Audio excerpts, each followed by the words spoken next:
name is Shaeera. I'll be chairing or moderating. Thank you, Shaeera. It's nice to meet you. Nice to meet you too, Loubna, Nerdeen, Ahed, Janna. Thank you. Hi. How are you, Janna? I feel like we had this event in New York with you and Marc last year in the summer. Yeah. Now it's like expanded version of that. So we're going live in about, okay, we are live. I think we're still waiting for a few people though. Neo, Obakeng, and Professor Marc Lamont Hill. Yeah. Hey guys. Hey. Hi. How is everyone? Good. How are you? How are you? I'm good.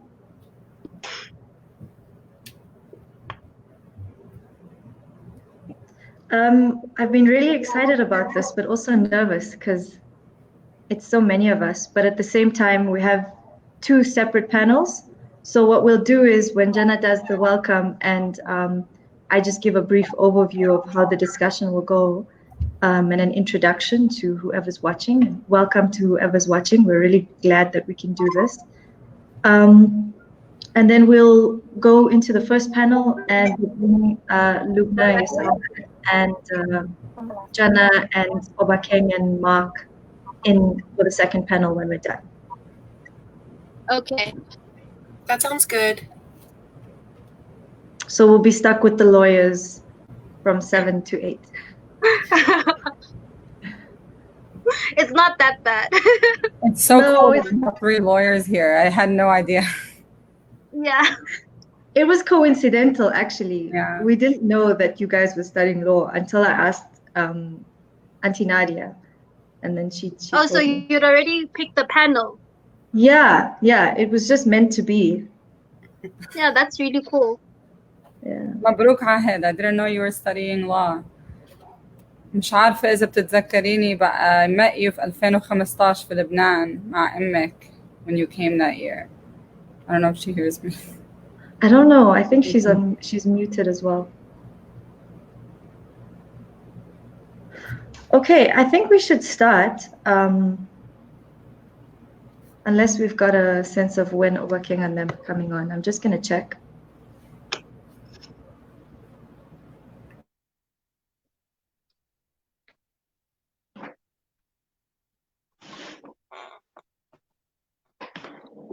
Okay, I think it might be the case that Obakeng and Professor Marc Lamont Hill are going to join us a bit later because we have the first panel now from 7 to 8. So yeah, so let's get started. Thank you so much for making the time to join us on this inaugural webinar on connecting past, present, and future struggles for decolonized education from South Africa to the US to Palestine. This is a webinar series on transnational resistance to settler colonialism. And everyone knows that today is a very important day for South Africans and all freedom-loving people because June 16th is commemorated as Youth Day in South Africa. And today marks 44 years since the historic 1976 Soweto uprising. This day was the starting of what some call the apocalypse of apartheid. Black school children protested the Afrikaans medium decree, which forced Black schools to use Afrikaans as the language of instruction. And this further oppressed and hindered the education of Black students in order to exploit Black labor and to keep the unjust status quo of systematic racism intact. The protests included thousands of students, and unfortunately more than 500 people were killed, and the world watched, some in horror, others in panic, as the apartheid government showed its true colors. The struggles for decolonized education in South Africa were revived by the 2015 Rhodes Must Fall and Fees Must Fall protests in South Africa. These protests have resonated across the world, and currently at the University of Oxford, there are ongoing protests to remove the statue of the murderous land-grabbing racist Cecil John Rhodes. In the USA, the brutal killing of George Floyd has given renewed energy to the Black Lives Matter movement and has shifted mindsets the world over on the role of policing. But not long after George Floyd was publicly slain, the 32-year-old disabled autistic man, Ahed Halak, was killed by Israeli police. In a very different context, in South Africa, the killing of Collins Kosa and more than 19 others under the lockdown at the hands of the South African National Defence Force and the police put a spotlight on violent state securitization.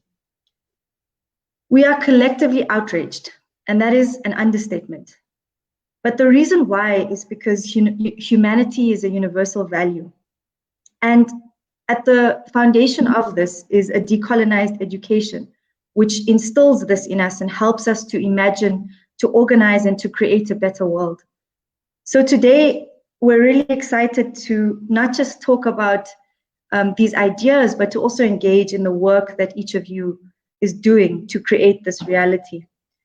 So in our first panel, we have 3 law students, one who was jailed and called a criminal for fighting for justice. We all know that the law isn't always just, but we'll get into these discussions. Let me just do some quick introductions. We're joined by Nerdeen Kiswani. Nerdeen, can you just give us a wave? Nerdeen is a Palestinian organizer from New York City, and she's the founder and chair of Within Our Lifetime, United for Palestine, a community-based Palestinian youth organization. And she's currently studying law at the Kani School of Law. We're also joined by Neo Mosala. Neo, do you want to just give us a wave? Neo is a student activist from South Africa and the chairperson of Rethinking Economics for Africa at Wits University. REFA is an organization of students building a better economics in society and in the classroom. She's studying law at Wits University. And we're also joined by Ahed Tamimi. Ahed, do you just want to give us a wave? Ahed is a Palestinian activist from the village of Nabi Saleh in the occupied West Bank. She's an ambassador of Shamsan and is known for her struggle against illegal settlement expansion. She was arrested when she was just 16 years old and became a symbol of Palestinian resistance. She's studying law at Birzeit University, where she continues her activism. We're also joined by Janna Jihad, many know as the youngest journalist in the world. Janna is going to give us a quick introduction once I'm done, or a quick welcome once I'm done.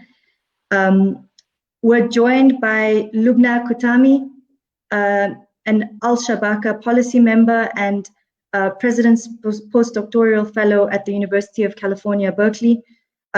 She holds a PhD from the Department of Ethnic Studies at the University of California, Riverside, and is the former executive director of the Arab Cultural and Community Center in San Francisco, as well as a founder, member, and former international general coordinator for the Palestinian youth movement. I think I'll do the introductions of Obakeng and Marc when they do join us. For now, I'm going to hand over to Janna to give us a quick welcome. Thank you, Shaeera. So, welcome everyone. Welcome Shaeera, welcome Loubna, welcome Neo, Ahed, Nerdeen, and thank you for joining us today. And I'm like extremely happy that all of you guys are here. So, my name is Janna. I'm 14 years old. I do journalism, and I'm also Shamsan's ambassador. We decided to make this webinar as a way of building, relationships with people who have been through and are still going through so much problems just because of their identity. We have speakers today from Palestine, from South Africa. We have also speakers from America. And as you guys know, we all share struggles and have been or are still getting subjected to things no human should ever get subjected to. Maybe you've seen all of our posters for this webinar, and on all of our posters we had three main words: connect, talk, and build. So I just wanted to tell you guys, let's connect over shared struggles. Let's talk about what we can change and what we can do to change the world and change the situation. And let's build relationships and grow a social justice movement for a collective liberation. And as you guys know, today is June 16th, and it's also the South African Youth Day. And as a way of respecting the memory of the youth who paid the biggest price of their life making a change in South Africa, they, like so many more Palestinians and also people from the USA, continue to be needlessly killed. So we all need to do more to end all of this and try our best now to make a change in this world by standing up together, united, hand in hand, despite all of our differences, against the violation of every single one of all of our rights as human beings. And again, thank you very much for coming. I'm really excited and really happy to have all of you guys here. Thank you, Janna. Thank you. So, I mean, we're in a very difficult time all over the world, not just because of this global pandemic that has engulfed every facet of our lives, but also because of the structural violence that continues around the world, and particularly with what we're seeing happen in the United States and the Black Lives Matter movement. We're disturbed at the violence, but we're also really inspired by how people are coming together. And so it's a stressful time as well. And I think I want to just start by asking, what are you guys doing at this moment to keep sane?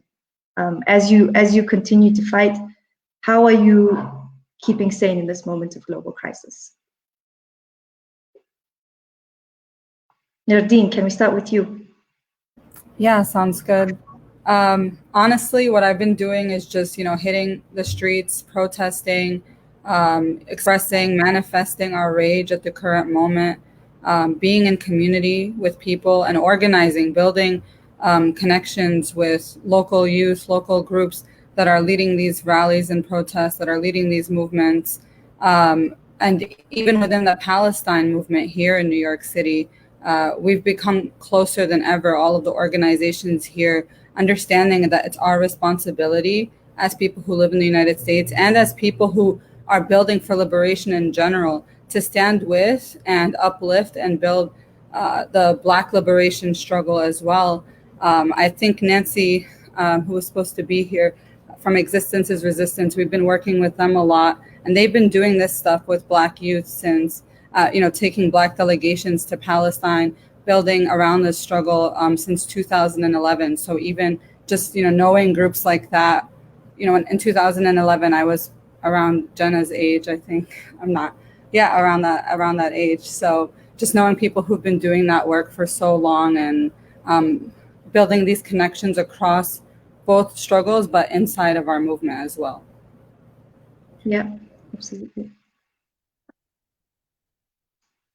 Janna, I'm going to put you on the spot, but you're used to that. Yeah, of course.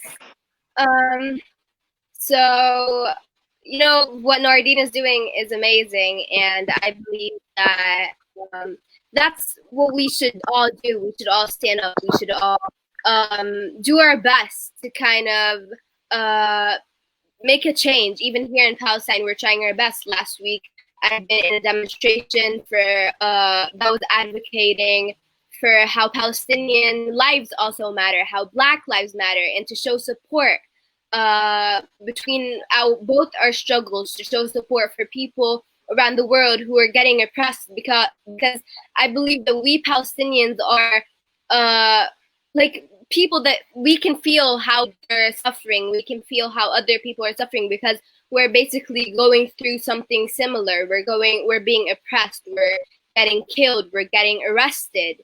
And yeah.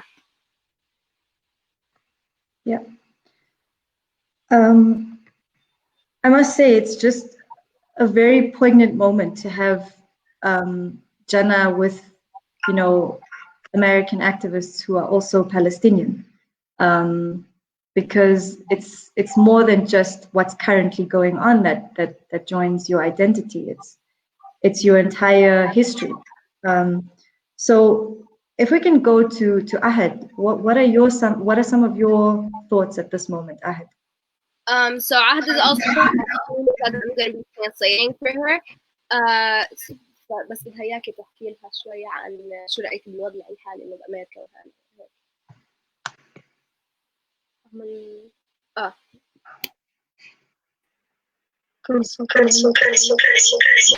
I'm sorry.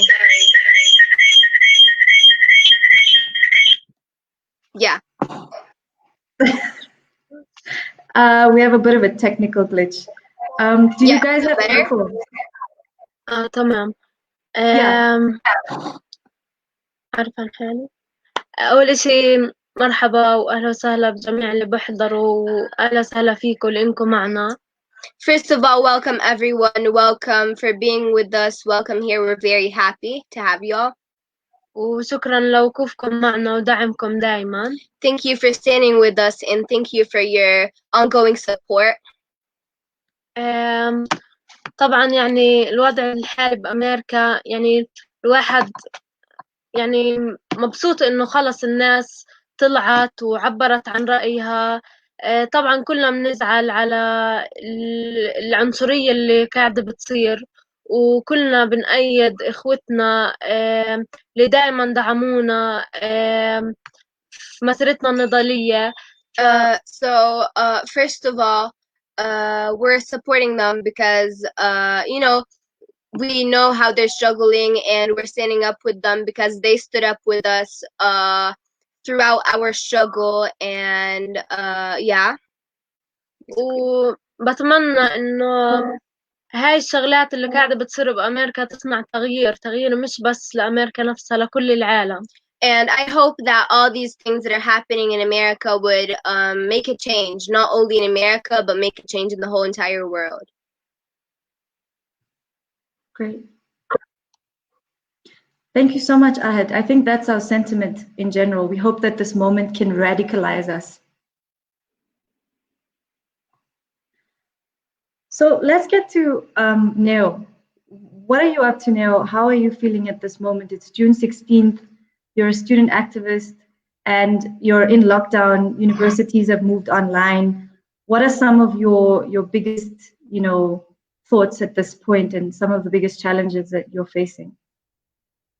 Well, not that June 16 commemorations are ever like a happy event, but I think this year is particularly somber with all the things you've been mentioning and just the parallels between the struggle for young people all over the world. Because one thing that is not often highlighted is how the violence when we talk about what's happening in the States, the violence when we talk about what's happening in Palestine, when we talk about what's happening in South Africa, it affects young people, it affects young women, it affects young men, and they are the people who feel the brunt of violence the most.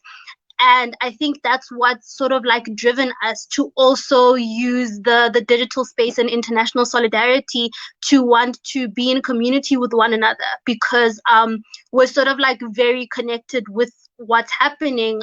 So what has been important has been community. I think what's happened now is kind of that even the offline communities that we have, people that we organize with usually on the ground in our daily lives, they've had to all go online. And with the national lockdown in South Africa, it's been a very severe lockdown where, until last month, we couldn't really leave the province or leave our hometown. So there wasn't any organizing that was possible. And I think that's one of the reasons why the struggle here has been so difficult. The fact that we can't connect with people, the fact that it's very hard to do any type of organizing work when you're not allowed to leave your house, and for good reason.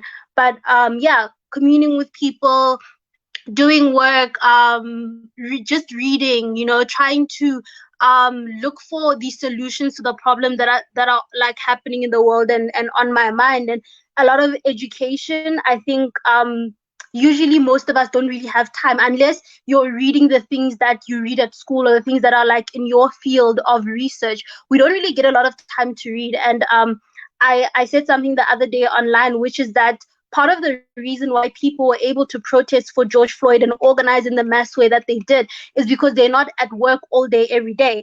And how like sort of like the 40-hour work week is one of the reasons people don't show support for each other. So there's this assumption that the reason why people don't protest, don't organize, that people aren't angry. People are angry. People are angry all the time. People are outraged all the time. But in the buzz of our lives and us having to work for a living and work for survival and go to school, people don't really get to commune with each other. We live with each other in our neighborhoods, but outside of activist spaces, general society is very located outside of political struggle.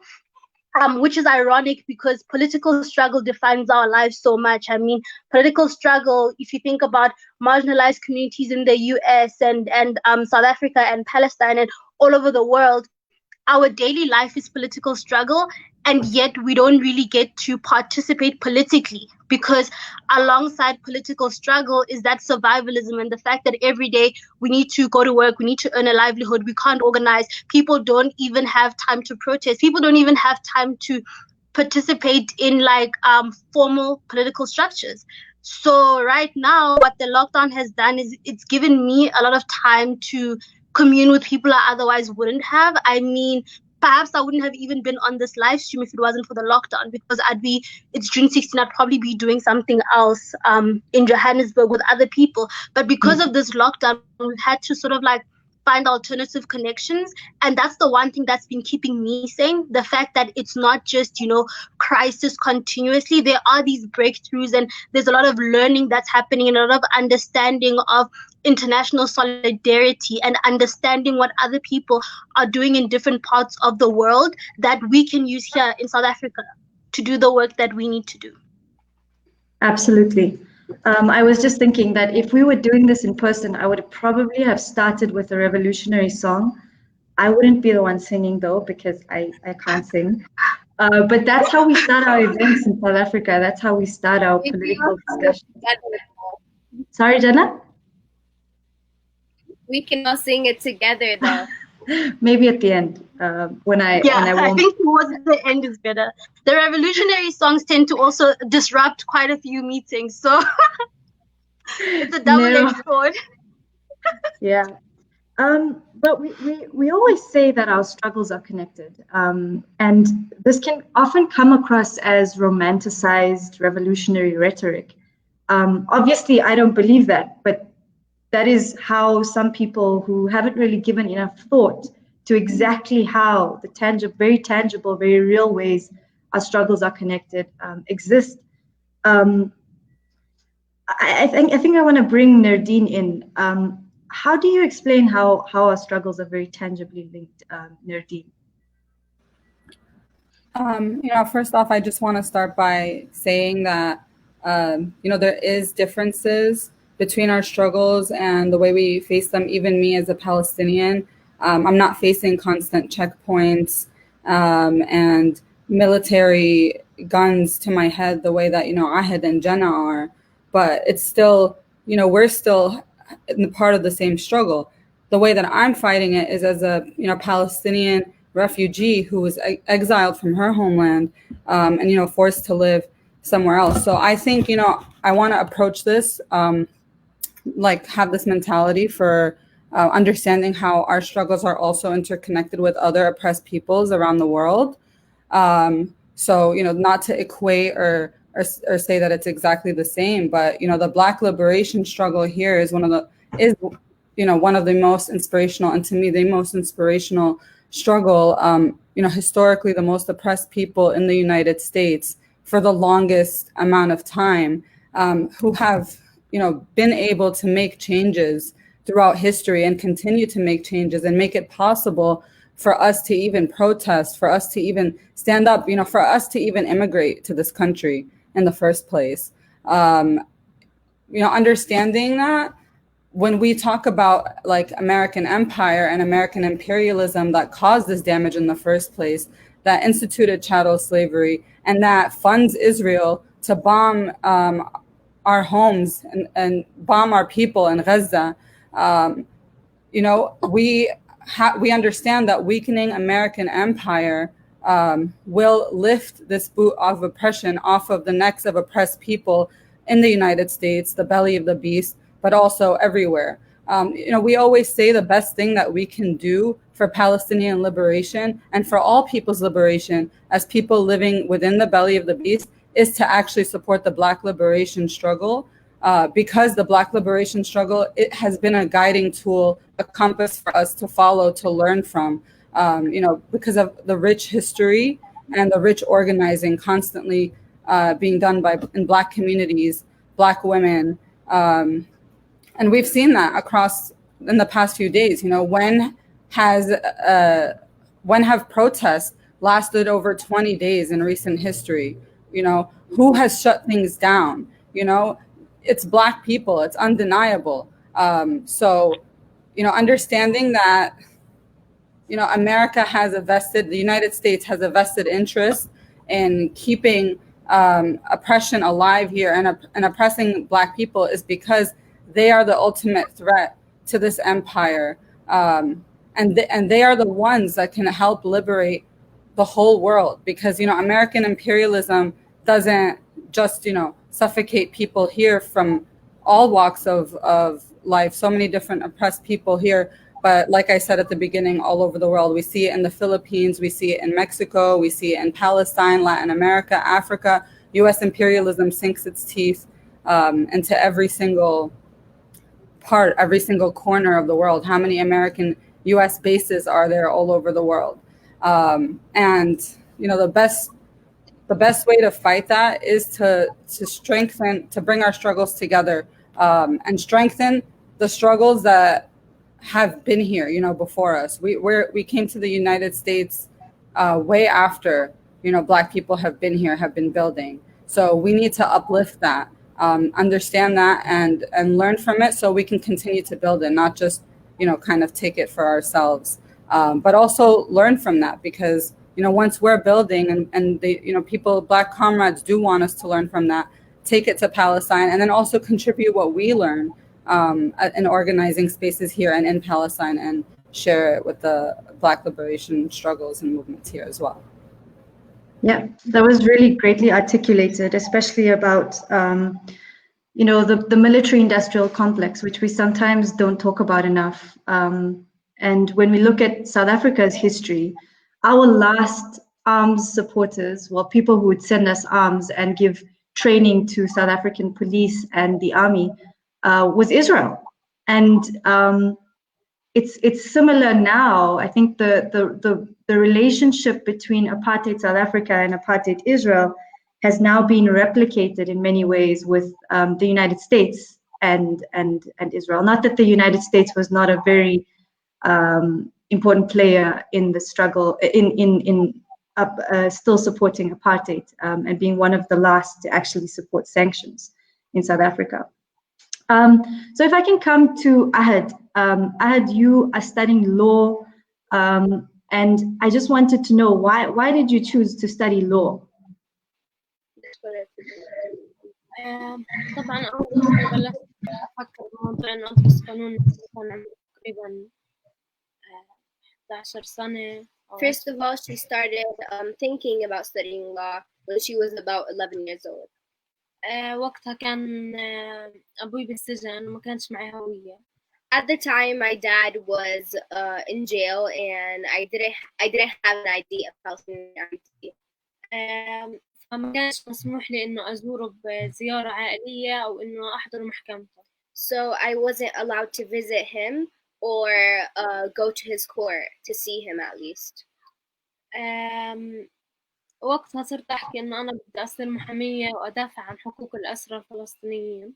At the time, I was thinking about becoming a lawyer because I wanted to fight for these prisoners' rights.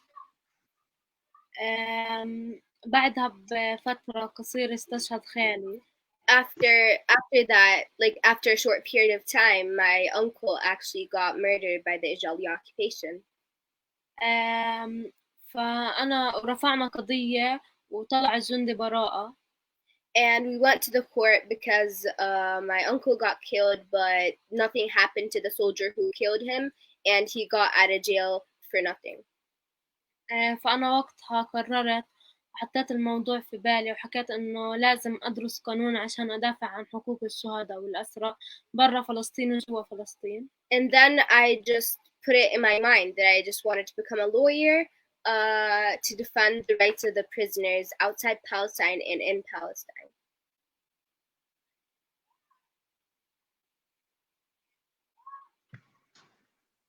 Thank you, Ahed. I know that it might be difficult to speak about these things, but it's very important that they are heard. It's very important that your experiences are heard.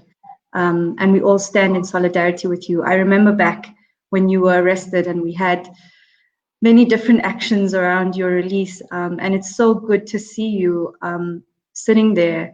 But it also is very sad that or very disturbing that we have so many children who have been imprisoned in Palestine. And political prisoners, that's something that we're familiar with in South Africa. In fact, many of the youth who struggled against apartheid as young school children were arrested. Many of them had to go into exile. And now when they tell their stories, we see how far we've come and how far we still have to go. So when we talk about how far we still have to go, there are different interpretations of what decolonizing education means. And Neo, you're studying law, but you are also the chair of Rethinking Economics for Africa. And I think it would be really good for you to give us an understanding of what decolonizing education means to you, both in your studies, but also as the chair of REFA. Yeah, thank you, Shaeera. So I'm actually a law and an economics student and a politics student. So which isn't something that's usual to study together at my institution, because the nature of colonized education is to sort of like segment things. So you specialize in the one little thing and one understanding of the world that you have, and that's what you're gonna go and do. And we don't really have an integrated education system where I'm studying politics so that I can interrogate the law. I don't take the law at face value. I'm studying the political economy, so I understand the workings of the economy, that it's not just something that operates on natural laws, and this is just how the economic structure is. It's something that people plan. It's something that's a consequence of a history. And I think fundamentally, a decolonized education, like we were talking about idealized struggle, people tend to idealize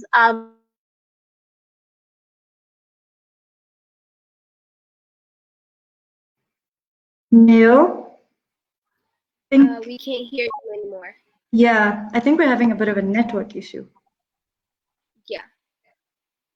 Oh yeah, her internet, I think. Okay, let's just see if it refreshes.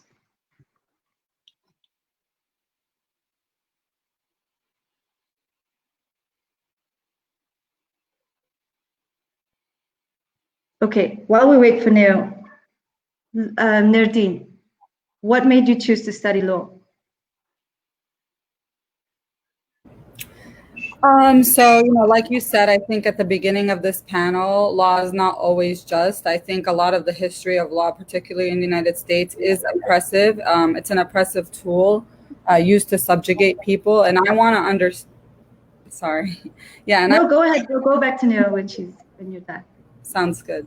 Yeah. And I just want to understand and familiarize myself with it so that I can, use it against the oppressors and dismantle and chip away at, oppressive laws here in the United States. So it's not like, I'm not the first person to do this. There's a whole, group of lawyers every year that go to school particularly to do this. And the school that I go to, the CUNY School of Law, kind of, brands itself as a social justice law school, which I don't know if, any academic institution can actually, fulfill that hefty goal. But, at least being somewhere that proclaims that around that people that do, I'm, sinking my intention from right now to, build with these people, and stay connected with them so that we as a team, because nobody can do this alone, challenge the oppressive laws in the United States that are used to subjugate and oppress people every day.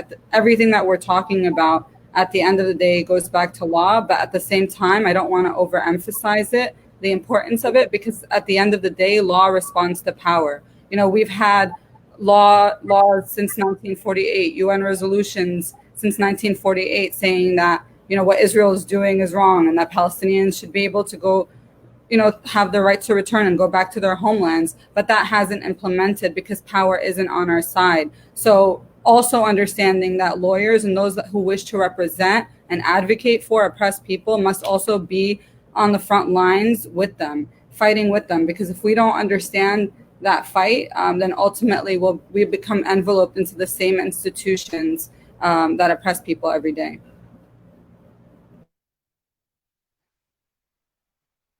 Couldn't have said it better. And it also speaks to the current movements across the world at universities, which use the space that they have, the privileged position that they have to be in a university, to also dismantle the structural racism and the structural classism as well, that excludes people from these universities and that dictates what people study and how they study. So the pedagogies as well that need to be decolonized.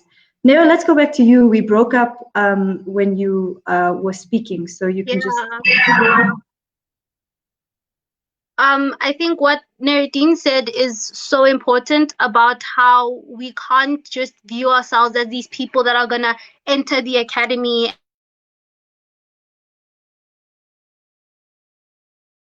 and then study, and then with all our grand knowledge, we're going to change the world. I think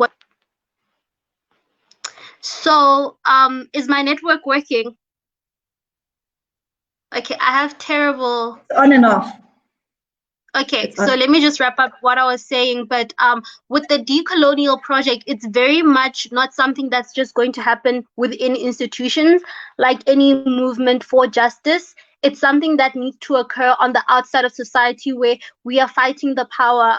We can't be the type of lawyers that say we only operate within the confines of the law and riots are illegal. All struggle and all revolution against unjust systems will be against the laws of that society. And what we need to do is be critical of the laws. We need to look at how legal systems need to develop in order to stop hegemony and in order to interrupt the power that's led to this perpetual state where people live under societies where the law doesn't work for them. Like Nerdeen said, I mean, we have all these UN resolutions, we have international law, we have human rights law, but we still see violations because of the power structure, of the hegemonic power structure in which our entire society, locally, globally, how that operates is very important. And when we talk about decolonization, we need to be movement builders. We can't just be students. We can't just be academics. We need to be people that aren't afraid to be on the ground and organize with each other. And that's what I think decolonization is. Yes, it's about challenging the curriculum. Yes, it's about challenging the system. It's about challenging the laws. It's about challenging policy. But ultimately, the pushback, the reclaiming power is going to come from the type of protest that we're seeing in the US right now. That's where the struggle for power really occurs. It doesn't occur in, you know, the halls and the annals of universities. So that's how I perceive decolonization and how we are all sort of like agents within it. And what Shaeera said about us being people that are privileged is quite important because not everyone gets to become a law student. The reason why it's such a prestigious thing, it's because it's an exclusionary thing. Being at university is inherently exclusive. Studying certain things, and especially fields where power is centralized, it's something that's exclusive and something that not everyone is allowed to do. And, you know, they'll sort of like let a few people in bits and pieces that aren't supposed to be there, that were never supposed to be there. But it's not really where we belong. It wasn't built for us. And like you said about how you feel like being at the university that you are has sort of like been important for you, I feel the exact same way, because institutions do matter. There are institutions where it's so violent, just your presence there, you being in like the lecture halls and you living there, you can see that it wasn't meant for you. It wasn't meant for people like you. It wasn't meant for women. It wasn't meant for Black people. It wasn't meant for anyone who wasn't a white male. So when we talk about decolonization, it's not a lofty idea, you know, it needs to be about how we sort of like transform the entire structure of society to make sure that people don't have to struggle every single day. You going to school doesn't have to be a struggle. You living doesn't have to be a struggle. People don't have to be imprisoned and their entire existence is just punishment and oppression. So that becomes very important when we talk about decolonization, because colonialism is not like an event in history. It's a template, it's a system, it's a way of organizing society. And when we fight colonialism and we say we're decolonizing, we're not fighting a certain type of state that existed in the 1800s. You know, we're fighting something that's happening now. We're fighting a culture. We're fighting a way in which society is arranged and everything else that comes with that. And yeah, that's just how I view the decolonial project. Yeah, no, that's so important, because you've given us some practical ways in which Rifa aims to push decolonization, but also the fact that the structural, nature of our society needs to be where we really push our energy and our focus as organizers and activists. So, you know, coloniality, we've been talking about it, but I think it's important to understand that coloniality is a death project, whereas decoloniality is a theory of life. And whatever we do, we're trying to push for life, and we're trying to push for a life that is well lived, a life that is free, a life that is just. And I think that Ahed, you know, you're in the eye of the storm in some way, because you are living as a Palestinian under occupation, and you are also a symbol of resistance to Palestinians and to people around the world. So in your move to university, I remember seeing the pictures of you standing up to an Israeli soldier, and I was so inspired. But in your move to university, how have you adjusted? And how are you spending your time at university? Are you still very active? I'm sure you are. You can't take someone, you can't change someone like you. You are an activist at heart. So how has that change been for you at university?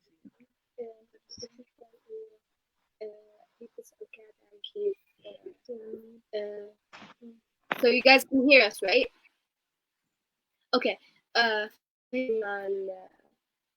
هسه بقى قبل ما رحت على الجامعة كنت شفت صورك لما ضربت جنبي وكل أشياء، وهلا مثلا لما أنت في الجامعة كيف بتقضي وقتك؟ كيف تغيرتي؟ أكيد ما تغيرتي. أول إشي مش أحكي عن الموضوع بشكل شخصي أكثر. I'm not going to talk about the subject in a very personal way. لأنه بتوقع الإشي اللي بتعرض له كل الطلاب الفلسطينيين بتعرضوا له. Because I believe what I got subjected to is what every single Palestinian student got subjected to. طبعا يعني بدي أحكي شوي عن معاناة الطلاب بالجامعات. I want to talk a little bit about how we as Palestinian students suffer in our universities. طبعا يعني إحنا كطلاب فلسطينيين كثير بنعاني من إنه شوي في مشكلة بحرية الرأي. As Palestinian students, we suffer from this problem in which we cannot really express our feelings or our opinions. يعني شوي النظام السياسي عنا بتقبلش الرأي بشكل يعني منيح. يعني في كثير طلاب عانوا من تكوين النظام السياسي كيف ما بتقبل رأي الآخر. And our political system is pretty much you can say closed-minded, because they cannot they don't allow us to express our feelings or talk about our opinions as students in the right way or in the way we want to talk about it. وطبعا كمان بنواجه مشكلة إنه الاحتلال بفرض علينا إنه ما نقدر نعبر عن رأينا بشكل حرية. And also from another side, we have the occupation, which doesn't allow us at all to express our feelings and express our opinions. يعني طلاب الجامعات دائما فعل عمرهم إنه صاروا أعلى من 18 فبيكون المحاسبة أو الرقابة عليهم أعلى شوي فبيكون كثير ضغط عليهم إنه يطرحوا رأيهم إنه يعبروا عن رأيهم بأي موضوع وطني. And considering that we university students are right now over 18, which means they would be held accountable for anything they do. They would be even held accountable if they express their opinion about anything political or anything that has to do with the Palestinian issue. يعني في كثير طلاب حاليا بالسجن إنه بس مجرد طرحوا رأيهم بالجامعة أو وقفوا مع قضيتهم. And there are so much Palestinian students, university students that are right now in the Ijali jail just because they stood up and defended their rights and stood up for their struggle and issue. زي ميسة أبو غوش سماح الجردات اللي طلعت قبل كم من يوم قسام البرغوثي. For example, Qassam Barghouti, for example, Samah Zardat, who got released a couple of days ago, ميسة أبو غوش. هدول اللي فعل إنه دافعوا عن قضيتهم هسه هم موجودين بالسجن وكثير طلاب فلسطينيين غيرهم بالسجن هسه بس لأنه طرحوا رأيهم أو عشان انتمائهم السياسي. And why are they in jail? They're just in jail because they talked about how they think. They talked about their opinion. They stood up for their rights as Palestinians. And many more students that you may have or have not heard about. There are so much other students who may have just be in jail and arrested right now just because of their political beliefs. وطبعا يعني كثير بيعانوا الطلاب من مثلا الجامعات العالية زي ما بنعرف إنه النظام الرأسمالي هسه هو اللي بيحكم أي دولة في العالم. As we know, every single country in the world, the capitalism is basically in everywhere, and a lot of students are suffering from paying their universities, continuing their studies because of the high prices of the classes and everything. وهالشيء بخلي الموضوع الفلسطيني أو الطالب الفلسطيني أصعب إنه الفرد اللي بيعيل العيلة زي الأبو أو الأخ مثلا بيكون يا بالسجن يا شهيد فبضطر الواحد إنه يضيع مثلا سنين من جامعته عشان يشتغل ويدفع. And considering we Palestinians suffer from a lot of things, usually our parents who are the main source of income for the family are either killed, arrested, or injured and they cannot work or provide a family. So the university student would have to spend so much money on their university and then go work to help their families because they have no income other than this person. طبعا منساش مع هيك وقوف الجامعات خلال فترة الاحتلال بإنه الحركات الثورية مثلا وقت الانتفاضة الأولى كيف الطلاب كانوا هم لهم دور أساسي ورئيسي في إنه يصنعوا هاي الانتفاضة في إنه يأثروا على الاحتلال في إنه كان دور الطلاب كثير قوي في صنع منظمة التحرير اللي هي كانت بدايتها على الطلاب في الجامعات. And we can't forget how Palestinian university students have so much, they've done so much in our Palestinian struggle. For example, the first Intifada, they have, like, we should give them so much credit because they are the ones who started it. For example, the PLO.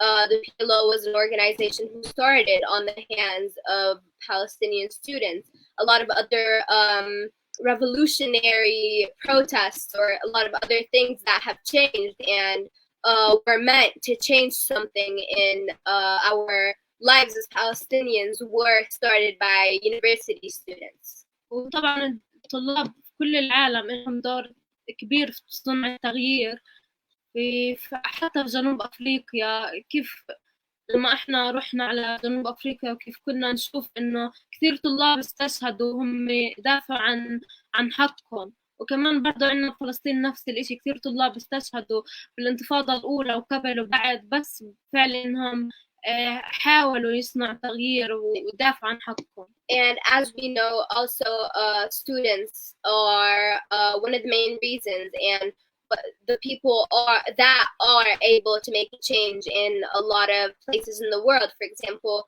when we went to South Africa, we saw how South African students were the ones who were trying to make a change, were the ones who were murdered because they were trying to make a change, were the ones who were affected so much because they were trying to be in a better place.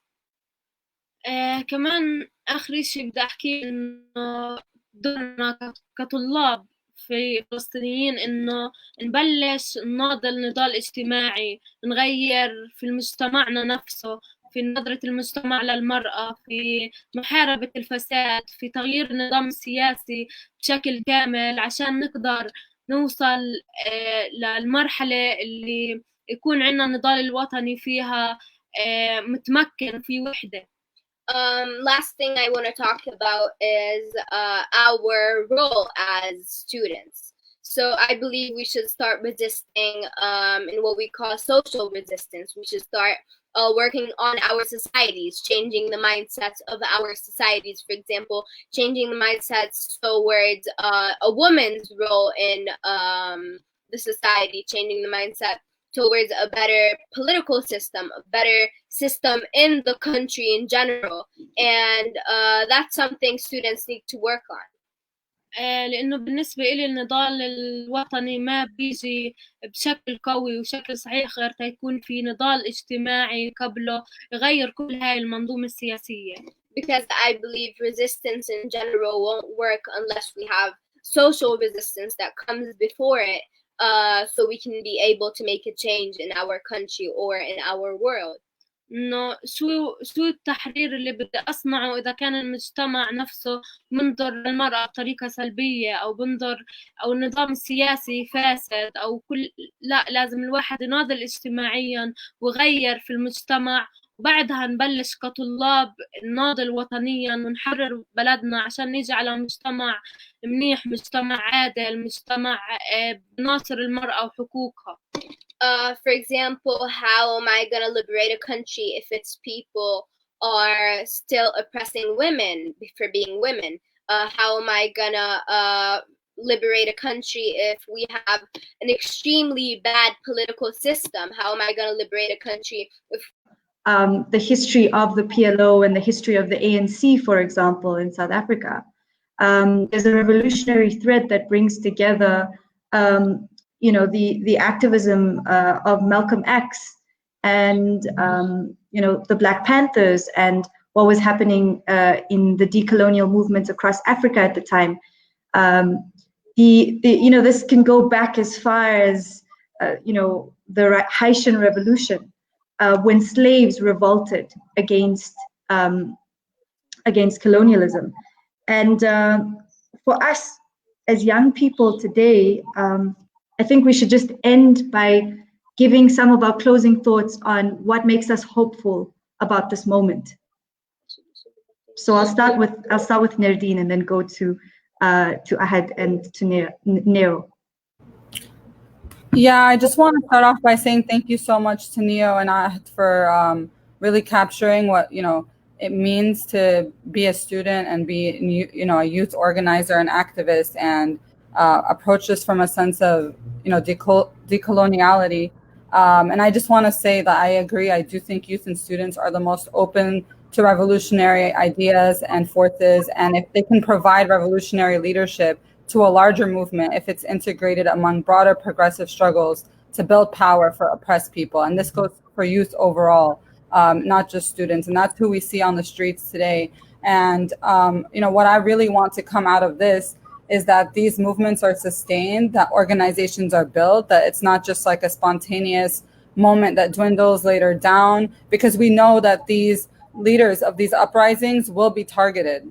They will be targeted moving forward. We've seen that happen in Ferguson with so many activists and organizers found, shot in their cars or mysteriously dead, and we don't want to leave these people to fend for themselves. We have to build organizations. We can't just, we have to move from actually, being activists to organizers, to constantly being in our communities, being there for them. And that's the most important thing that can come out for me, because, a lot of this moment is there's an attempt to like whitewash it, liberalize it, and have capitalism once again reconstruct itself to regain legitimacy after it's once again been exposed, and white supremacy as well. And we can't let that happen. We have to continue to expose this, because the reason that we're here now is all the people who kept this movement alive and kept organizing in between these uprisings as well. Yes, we stand on their shoulders. Neil, what are your closing thoughts? I'm sad that we have to close soon, because it's been such an amazing conversation. Also,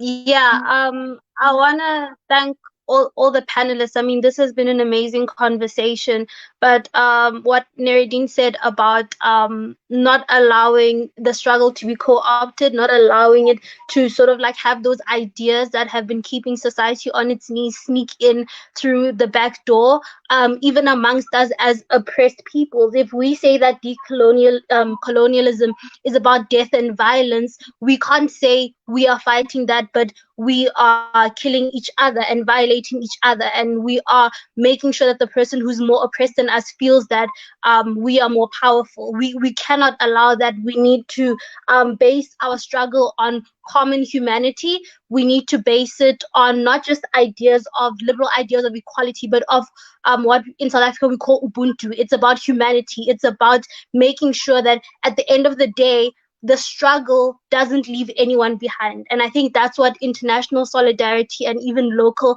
organizing always comes back to, not conveniencing ourselves by crushing other people under the weight of the power that we have.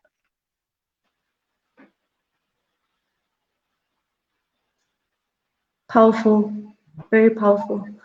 Ahed, we're gonna close this panel and go into the next one soon. But I just really want to hear what your closing thoughts are before we do that. طبعا أكثر إشي أمل هو المعاناة اللي عشناها كفلسطينيين. So one of the most things that gives me hope is looking at our history, how we suffered before as Palestinians. يعني أقدر أحكي لك إحنا بشكل عام كشعب فلسطيني الإشي اللي بعطينا أمل هي الأشياء اللي عشناها قبل، كيف دائما نصنع من الموت حياة. I want to say that we as Palestinians always, the thing that gives us hope is looking at our history, because we always make from the things that cause death, we make life and we bring life from them. الإشي اللي بعطيني أمل كمان لما أفكر بالجيل اللي قبلي اللي بعدي، إنه كيف لازم أصنع له وطن حر، وطن منيح يقدر يعيش ويأمن مستقبله فيه، مش يعيش نفس المعاناة اللي أنا عشتها. Also thinking about the next generation, the generation after me, how I'm gonna try to bring them a better life, make them a better, just make this world better for them, because I want them to live the same life I lived. And looking at how they're gonna live, it just inspires me so much and gives me so much hope. وكمان حلمي بإنه أصحى وما أشوفش المستوطنة قدامي، حلمي بإنه أصحى وأروح على الجامعة وما أشوفش حاجز، حلمي بإنه عن رأيي بحرية بدون ما أعتقل أو أنهان أو حتى يعني يجي يحط يكبت حريتي. هاي الأشياء كلها بتعطيني أمل إنه أضل أقاوم وأناضل عشان أصنع التغيير اللي يحسن حياتي ويحسن حياة الجيل اللي بعدي. Dreaming about me waking up and looking out the window, not seeing a settlement in right next to my village gives me hope. Looking at how I'd go to my university without facing so many checkpoints on my way gives me hope. Looking at how I can express my feelings, express my opinions without getting arrested also gives me hope. Thank you so much, Ahed. That's a very important and inspiring way to kind of go back into the work that we're all doing, and hopefully shape history in the way that we want to. And I know we've had people from all over the world watching this, from Mauritius, from West Bengal, from the UK, from the US, from Palestine, from South Africa, and beyond. And it's really amazing that this international message of solidarity can be shared with people from your perspectives on the ground. But I think what all of you made mention of is that there is no decoloniality without an end to capitalism. So decommodification of education is just as important as decolonization of education. And these are struggles that cannot be separated. So thank you so much for educating us, for sharing your experiences, and for being so radically honest. More power to each of you and to all of us as we struggle together against this unjust status quo and we create the world that we want to see. I'm going to bring in the next panel, and then we will do introductions and get into that conversation. So if you're watching, please stay. We'll finish this at 9 p.m.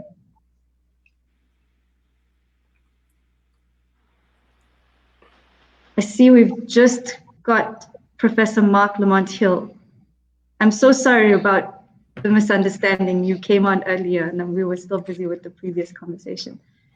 And we've also got Obakeng Leseyane. The previous conversation was amazing. I'm not sure if you guys were watching, but we're going to talk about the same topic. I'm just going to repeat quickly that this is a webinar series on transnational resistance to settler colonialism. And today is a very important day for South Africans as we commemorate June 16th, the Soweto uprising of 1976. But this is also an important time for everyone on this panel. Professor Marc Lamont Hill, you're in the US. Loubna, Qatam, you're also in the US. Professor Marc Lamont Hill, you've been an activist since your days as a youth in Philadelphia. And you've also been a social justice organizer, and you're a founding board member of My Fifth, a nonprofit organization devoted to educating youth about their legal rights and responsibilities.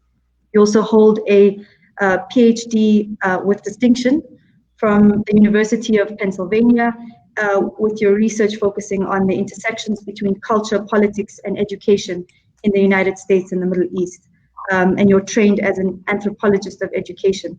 So it's a very fitting person to have on this discussion as we look into the connecting struggles to decolonize education.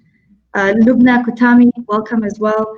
You've been on you've kind of sat through the previous panel. Thank you so much. I hope that it was really good for you and we can talk more about it. Loubna is an Al-Shabaka policy member and is a President's Postdoctoral Fellow at the University of California, Berkeley. She has a PhD from the Department of Ethnic Studies at the University of California, Riverside, and is the former Executive Director of the Arab Cultural and Community Center in San Francisco, as well as a founding member of the Palestinian Youth Movement.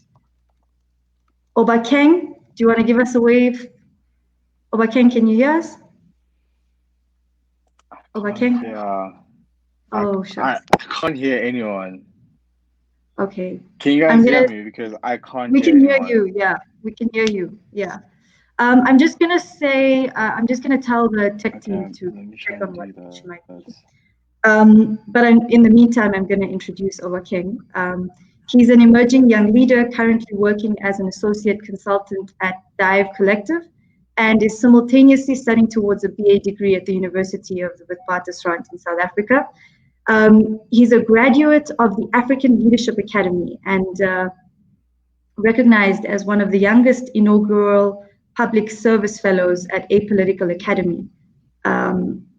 Obakeng is committed to working at the intersection of education, public policy, strategic development, and in doing so, centering young people. Welcome, Obakeng.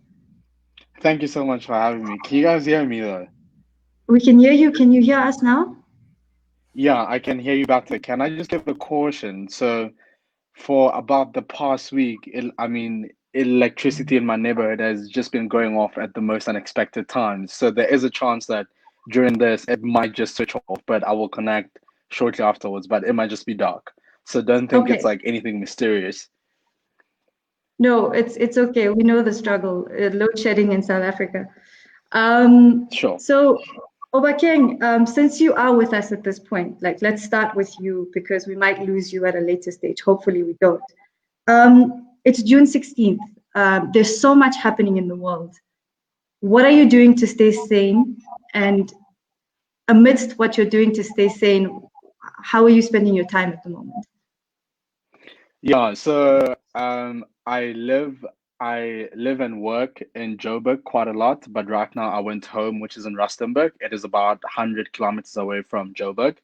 So the presence of my family has been such an anchoring support, particularly my niece.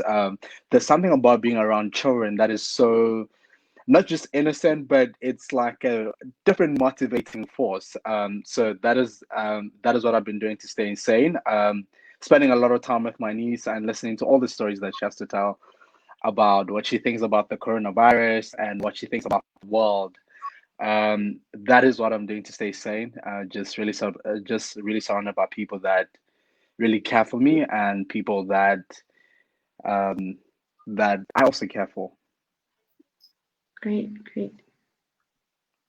You're right about the kids. I have 14 nephews and nieces together, and one of the most difficult things about this moment is not being able to see them, but it's incomparable to the struggles that many people are going through. Professor Hill, if we can come to you, you're in the States at the moment. What are you feeling? And you've been on the picket lines for a lot longer than many of us. Does this moment make you hopeful? First of all, thank you for having me, and hello to Obakeng and Loubna and Janna and Ahed. It's a pleasure to hang out with you all, and it's good to see Janna again. I got to hang out with her last year in DC, and I am really proud and honored to be here with you all. I'm inspired right now for so many reasons. It reminds me of in 2014 when we were in Ferguson, Missouri, and we were protesting, and the rebellions that took place in Ferguson were so important for the moment that we're in right now. And similarly, the solidarities that we saw in 2014 have been so significant for making sense of the solidarities that we're experiencing right now. In the United States context, first of all, what excites me is that the language is changing. There was a time where we would, in the 90s, for example, in 1992, a man named Rodney King was beaten by the police in California, Los Angeles, California. And this was pre-cell phone, so it was a big deal to have it on videotape. And this man was beaten by multiple police officers on videotape. And all of America saw it. And all of America said, oh my God, I can't believe this is happening. And then the men that beat him were charged. They were arrested, they were charged, they were tried in court, and they were found not guilty. And the city erupted. And we were demanding justice, and the justice would have been a conviction. Over time, we had rebellions when people were killed, Black unarmed people were killed, and we demanded justice. And justice meant charging and arresting and convicting those officers. Even as recently as 5 years ago, we would demand that the officer be arrested and put in jail. And now when I'm on the streets of the United States, we're not demanding more jails. We're not demanding jails for cops. We're demanding abolition. We're saying that we don't want warmer and fuzzier prisons, and we don't want nicer cops.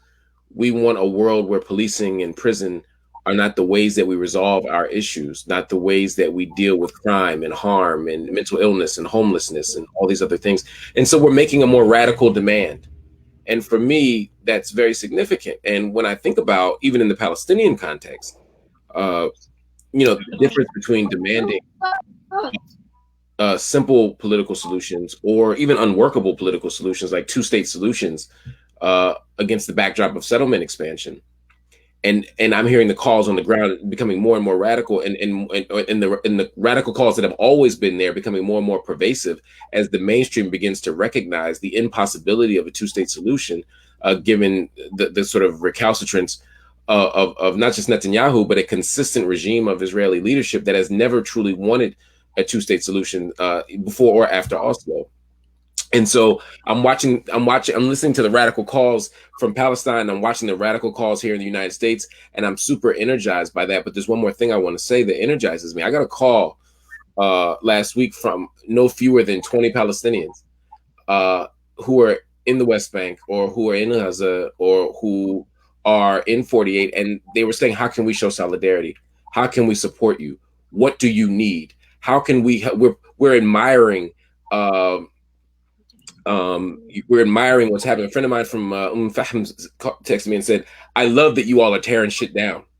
And I'm like, yes. and I'm like, yes, this is exciting.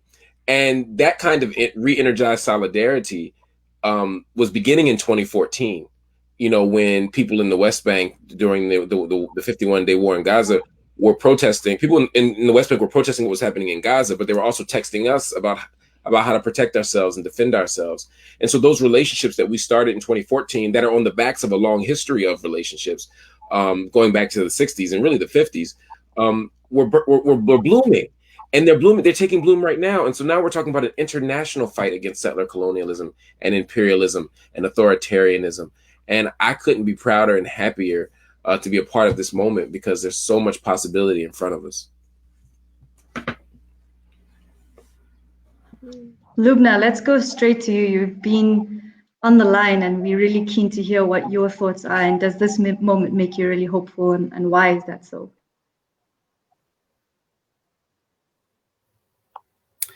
So thank you, everyone. I am really glad to be here and really appreciated the first panel so much. So I just want to thank everyone for bringing this space together. I am deeply hopeful. I think that this moment is one that is demonstrating the popular will of people, not just within the United States, but globally. I think that there's a lot of, wherever there's a lot of hope, there's also a lot of fear, and there's also a lot of trepidation. For me, I'm someone that really believes in the importance of this moment, that it is a popular uprising in the US, that it does come on the tails of decades of radical Black traditions in the United States, that it is not ahistorical, that it understands the current moment as part of the conditioning of the recent history that brought us to this current moment, and that it has very clear space left for the politics of imagination, that there's so much creativity happening in the streets, happening on webinars, collective conversation between people thinking about both that kind of anti-racist, anti-colonial work of how do we tear this down, right? How do we tear these systemic forms of oppression down? But also the decolonial work, which is about the imagining of the alternative. What do we put in its place? How do we prepare ourselves for that moment? And I think that this is something that people across the world have experienced at different moments in their revolutions and their uprisings. And, these moments don't come around every now every so often. They happen as a result of a extreme, a complex conglomeration of extreme crisis, extreme grief and pain, but also as a result of so many forms of organizing that have taken place in the years prior that gives this moment its kind of collective energy and collective discourse and collective politics moving forward. I think, as Marc said, so much of the work beforehand had been about police reform, about exposing the police, about cataloging police surveillance and police violence. And now, the work of abolitionists who have been in our history for so long, it's now actually starting to become understood as the only solution to a system. People are understanding that police are not failing to do their job, but that in fact they're doing exactly what they were intended to do. That police from the very get-go was supposed to be a violent authoritative body that was, utilizing racially tinged moral panics around Black criminality and deviance, or people of color being illegal or undocumented, in order to know who to surveil. And I think that the understanding in this moment, even among non-Black communities, that has always been the very purpose of policing, and the prison system in the U.S. is something that has been really inspiring for me. Yeah, I mean, this reminds me of a documentary that I watched by a dear friend, Asia Bandawi, The Feeling of Being Watched, which shows you how the tactics of surveillance and of control and of repression really have their roots in how, the Muslim community is being surveilled now in the same way that the Black community was in the past. So all of these struggles are deeply connected, very tangibly. So if we can go to Janna, you're in Palestine at the moment, and you are out on the streets protesting in solidarity with Black Lives Matter. You've also been to the US, and you've met Loubna, you've met Marc. How do you feel to be on a panel with them right now, discussing what we're discussing, knowing what's happening in the world at this moment? So this panel is amazing because, as I said before, our struggles are very similar. Our struggles are, we're basically facing different kinds of oppression from the same system, from the same regime that's being practiced everywhere. That's being practiced in America, that has been practiced or is still practiced in South Africa somehow, and is being practiced in Palestine because we're living under the Israeli occupation. And also, meeting Marc last year was very inspiring. Last year was extremely inspiring for me because after that, I read a lot about him. I read a lot about the Black Lives Matter, which really opened my eyes and made we all are facing similar struggles. And I want to talk a little bit about how it is here in Palestine. It's a very critical time because, a lot of problems have been going on over this pandemic and lockdown period. But in Palestine, we're facing so much, and maybe you have heard about what's happening here. For example, what the autistic young man who has been shot a couple weeks ago in Jerusalem, Ahed al-Halak, who was shot with literally 10 bullets on his first day of school. He was just walking to his school, and he was just like right next to his school, wanting to go inside of the gate, and his teacher was screaming at the soldiers because he was pointing his weapon at him, and she was screaming, "He's autistic, he doesn't understand, don't shoot at him." And they just shot him with 10 bullets as if he's a criminal. And that's exactly what's also happening in America. People are getting killed just because of their identity, which is extremely wrong, which we should stand up for all of that. And as you said, Shaeera, last week I was in a demonstration, in a protest. We protested, me, my friends, and a lot of other Palestinians, and actually there were international activists who were stuck in Palestine because of the pandemic, we all went out and held signs that were supporting the Black Lives Matter movement and supporting what's happening in America, because we really do understand what you guys are going through. And we really do stand with you, because throughout all these years of occupation, throughout since 1948, the Black people have been one of our number one supporters. They've been standing up with us throughout all of our history, and we're very proud of that. And we should always stand up for what's wrong. We should always help people, because, you know, lockdown, there's this eerie abnormal normalcy. It's, well, I wouldn't call it a normalcy at all, but it's a very weird and difficult time. People are facing hunger. The socio-economic effects of the lockdown have been dire. But on top of that, we've seen poor Black communities being violently policed. What have your observations been in this moment? Yeah, so I mean, as I was just listening to Marc and Janna, as well as Loubna speaking, I just thought, what tends to be the relationship between violence and fear? Because I just think across the board, I mean, particularly like in South Africa, when you like account for the fact that most of the cops, most of the soldiers are Black people, you really can't make the case that maybe like in the United States might be that because the cops are white, they have some bias which is unchecked. But you come back home and there is a way that I think we just don't value Black lives, and there's a way in which people's lives are arranged in a hierarchy that, depending on where you live, depending on who you might know, depending on your proximity to influence, as well as the color, color of your skin, we then like tend to value like lives differently. And I just can't help but wonder that this is the enduring legacy of like apartheid, particularly in South Africa, in the sense that I think back on what I know about apartheid and I compare it to right now in terms of the police, the like police brutality and the police actions, and I don't see much of a difference. That I'm like, I think what we deal with in South Africa is thinking about how do we deconstruct the legacy of apartheid, which like we have inherited in a form of systems, because it is great that we can be able to prosecute for like a case of a single individual, but that tends to be a much more symbolic victory that 2 months from now we're going to deal with a more or less similar case.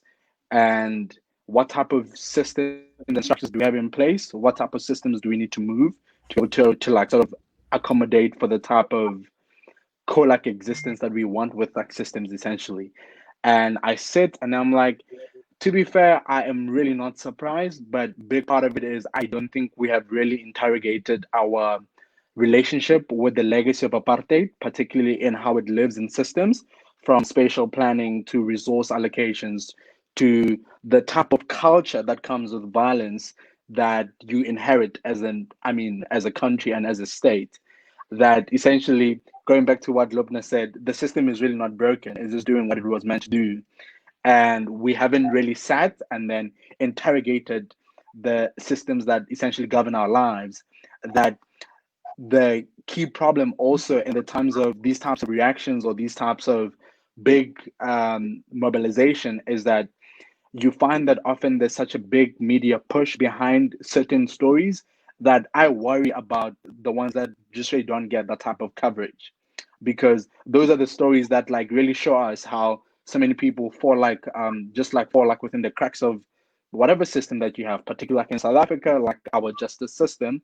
We have arguably a very strong constitution, but at the point at which the like rubber hits the ground, we see that a lot of people just like fall through the cracks. That in every single story that we really get a glimpse of, it's often because you have a big media coverage behind it.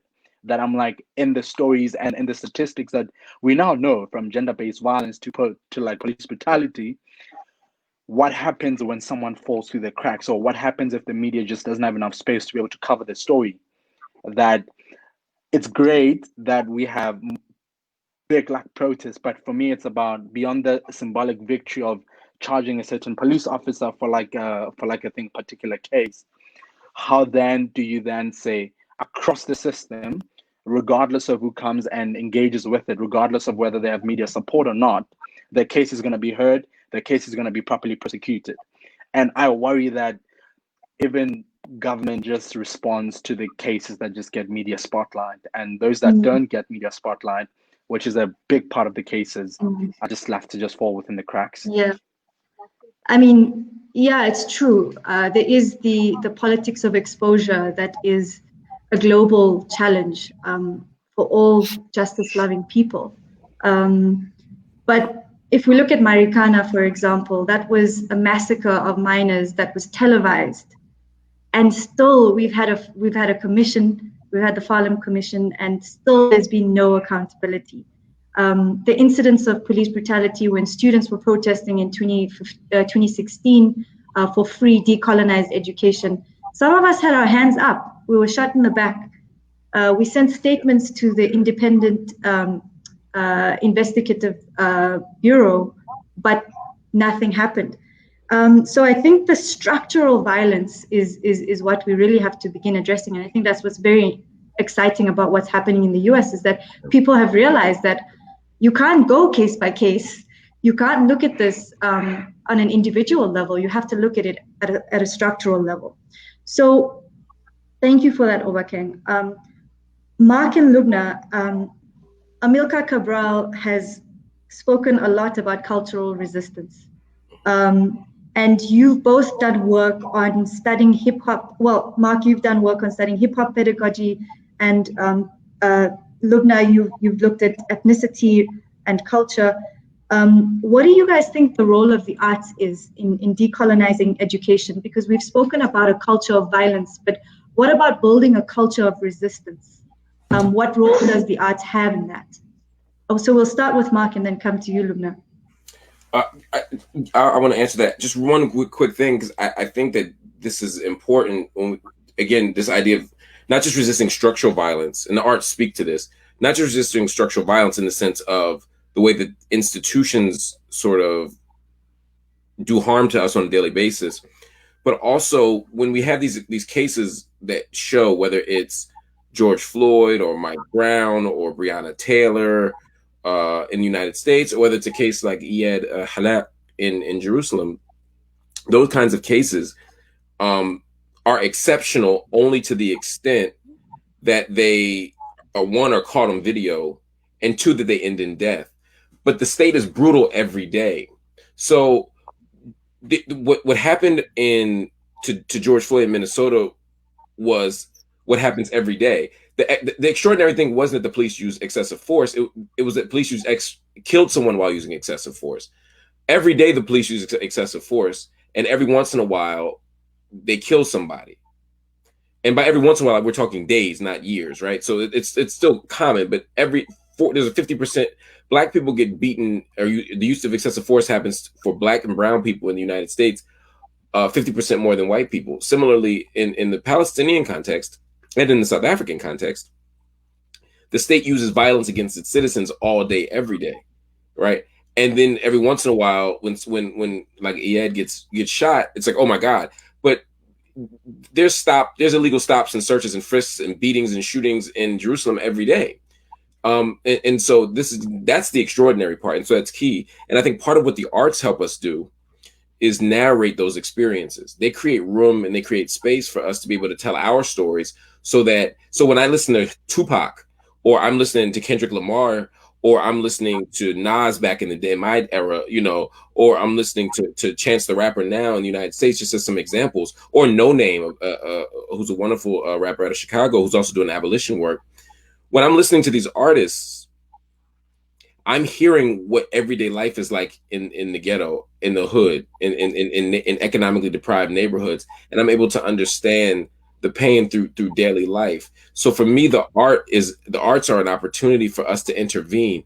One of the most some of the most beautiful things I've seen when I'm in Palestine are murals and graffiti, right? So I can see, I can't go 2 blocks in the West Bank without seeing Marwan Barghouti on a wall, or or if I go to, and there's some politics around this, but even if I just look at the apartheid wall or the separation wall in Bethlehem, right? When you look at George Floyd on that wall, that's not just solidarity; it's an expression of a certain kind of political, a certain kind of political analysis.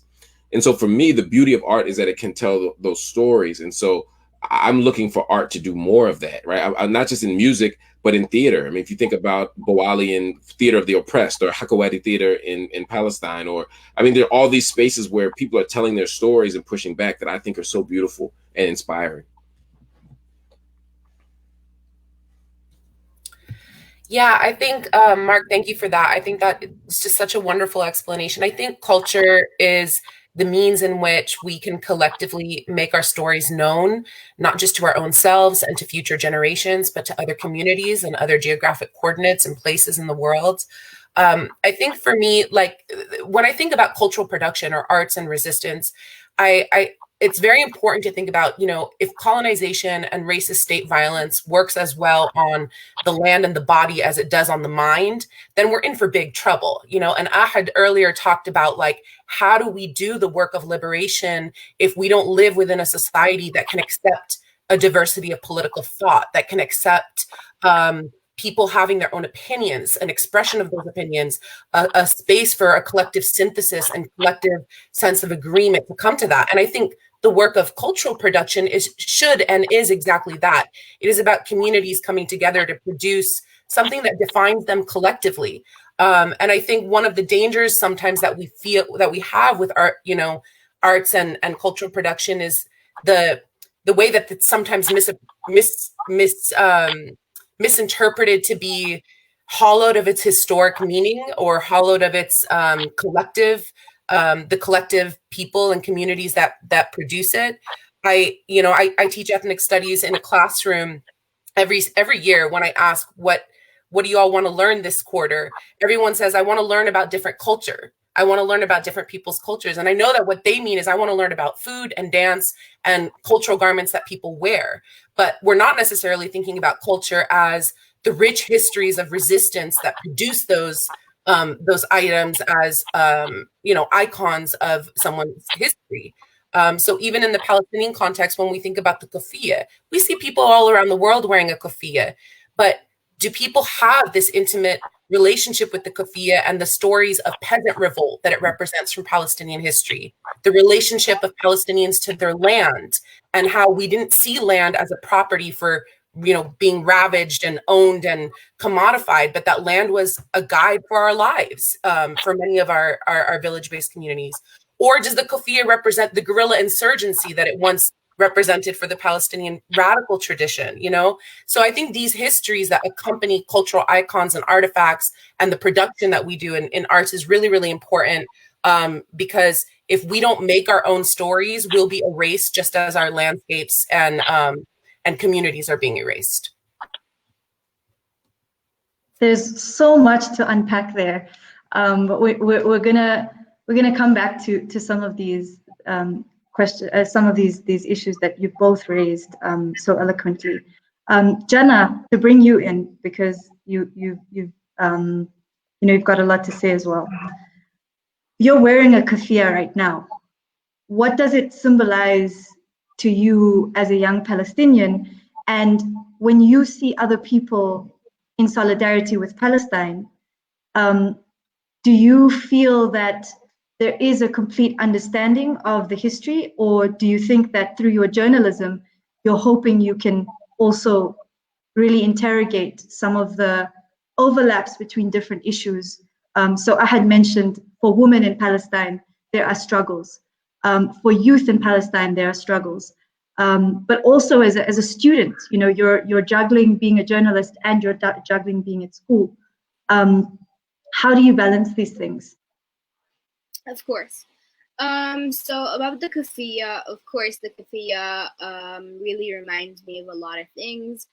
Photos of my grandparents, photos of my great-grandpa wearing his keffiyeh on his head and just working, picking olives, and it just brings me back to our history, brings me back to the struggles that these people have struggled to get us here.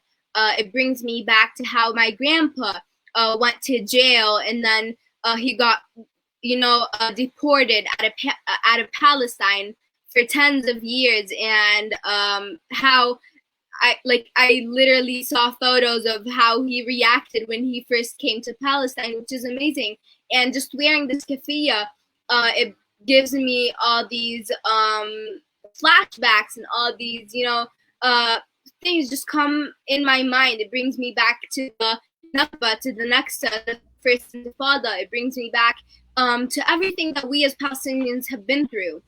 And also about, how people don't really know about the Palestinian issue.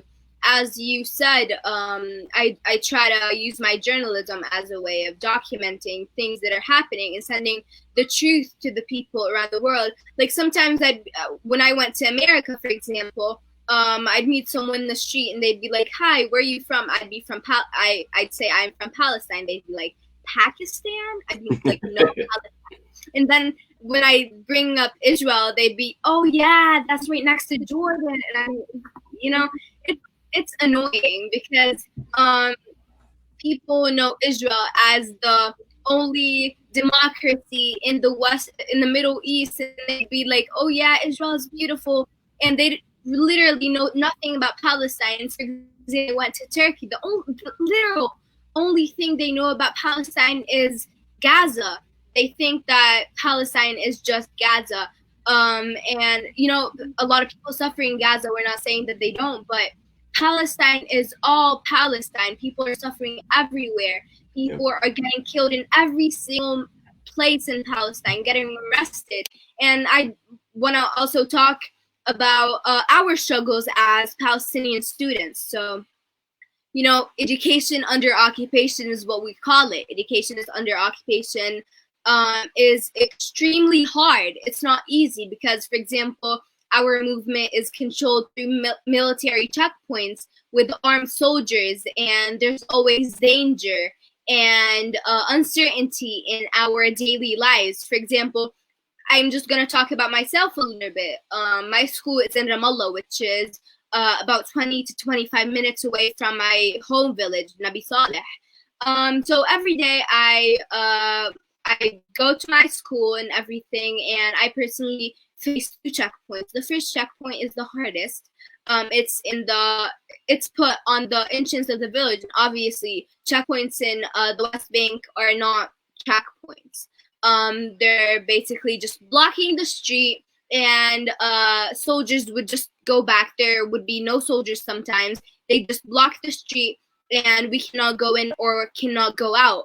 And if that happens, I'd have to take another way that is possibly also closed by a military checkpoint that takes me about 3 hours and a half instead of 25 minutes to reach my school as a Palestinian student, which sometimes I reach my school extremely late. I'd miss so much classes. I'd miss so much things.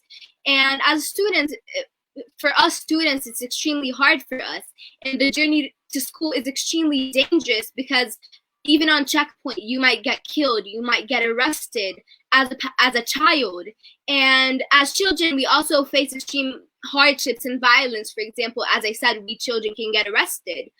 In the Israeli military law, it says if you're a Palestinian child, only a Palestinian child, obviously, if you're a Palestinian child, 12 years old and up, you can get arrested, interrogated, treated like a criminal because of your identity or because of you trying to defend your land, your house, your rights, yourself. And you can get arrested at any time. Sometimes we get arrested from our houses at night, like what happened with Ahed. A lot of children get arrested on checkpoints and many other ways. And after you get arrested, we basically suffer violent interrogations. These interrogations might stay for like a couple weeks, a couple months, which is extremely hard because, for example, in Ahed's case, she had continuously 11 hours of interrogation. My cousin, Muhammad, he had literally 24 hours of interrogation. The interrogators would switch shifts, and he'd face extreme violence. He cannot sleep at night. He wouldn't be able to sometimes use the restroom, and he was just a child, and you can be imprisoned for months without even being charged. You're not allowed to, your family's not allowed to visit you, and it's extremely bad. Just imagine yourself in the place of these children. Also, I'd like to also talk a little bit about the story of a child. His name is Hassan. He's from a village right next to us. It's called Derendam. So Hassan, at the time, he was 17 years old. It was in 2015, and Hassan, he suffers from a condition. He has to follow a certain diet, and he has to take medications every single day. So at the time, the soldiers arrested him, and the Israeli soldiers obviously arrested him. And when he got arrested, they refused to bring him his medications. He's a child who suffers from a medical issue, and if he doesn't get his medications, he might suffer from a lot of different things. And after a couple of days, he started getting extremely weak. Even the prisoners had stood up for him and were trying to get him help, and were saying to the soldiers and to the people, to their lawyers, that this child is literally getting weaker by the day and he cannot do anything. And then after a couple of weeks, he got into a coma. After he got into a coma, they took him to the hospital, and he was in a very critical condition. And when he woke up, he had lost his sight. And a 17-year-old child had lost his sight in the Israeli jails because they didn't bring him his medications. And he's right now 19 years old because he lost his sight. In the past couple of years, he's been trying to adapt to the situation, and he lost so much school years. And this year, he's repeating his school year that he missed when he was 17 years old, and he's now 19. He's older now. And you just imagine how many school and university students are losing their dreams every day due to the occupation's actions, and arresting them and making their lives so much harder. And yeah, that's exactly what we face as Palestinian children living under the Israeli military occupation on our daily basis. Yeah, and these stories are so reminiscent, Obakeng, of our past as South Africans.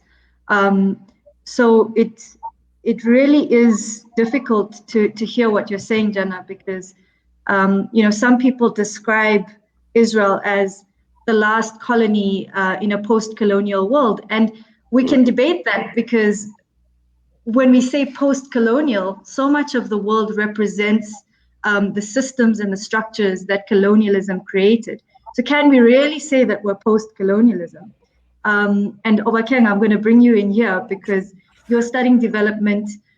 You understand as a democracy now, South Africa has overcome many challenges.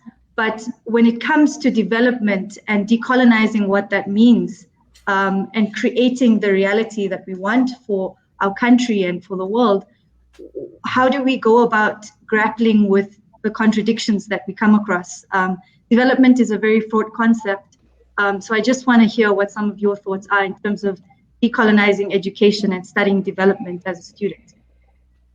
Yeah, so firstly, let me just say, when I was just listening to Janna, I was just thinking it's one thing to hear the numbers, but it's another to just hear the stories of people just behind those numbers. It just hit something in me when you were telling the story about the boy who just lost his sight, that I'm like, that is the part that I often think is lacking, either in the reporting of news and maybe with better training for journalists who can do a bit more on that narrative, narrative reporting, because I just think it really hits a different element in you. But just around development in South Africa, I think in many ways, we live in a juxtaposition of those that do have and those that don't have, which is more or less how the apartheid system had like more or less created it, from the education system to the spatial planning, that we sit and then we ask ourselves, we have we have had a government being like in power since 1994, and I guess relative across to how fast or how slow development occurs across the world, it might seem like a very short time. But then you sit and then you like interrogate what has the parties that have had power done essentially in the past Yeah. years, and you have very little to like look forward to. And I will just make an example with a lady that I saw beginning of lockdown saying thank you to the virus that she finally managed to get water. So this was a fairly old woman who I assumed voted in 1994, and it has taken this long to like just get her access to water. Whereas if you maybe compare some of the very strong juxtapositions, such as maybe Cape Town and Kailicha, or you look at Santon and Alexandra, is that you find that inequality lives in such close proximity um, with like wealth or like privilege, in a way that I think there's a certain level of numbness that we have developed out of just seeing how bad things are. And I think I heard Loubna speak about this quite a lot, about like how have we got to the point where it is normal that people that can live in such a close radius with like each other really don't have access to the same basic services, from just access to water. That it was very funny actually, because I was just trying to think about, well, I think I know Mark from, and him and I once I think he spoke at the Doha debates before like I did, and then shortly after my talk, which was about water scarcity, is that I went back to my grandmother's house in Soweto. Funny enough, there was literally no water. I was like, it's like one thing to speak about development in a sense of, oh, we're just trying to like to like be on the level of Western countries, but at a very basic level, we fail even like under COVID to just say how best do we like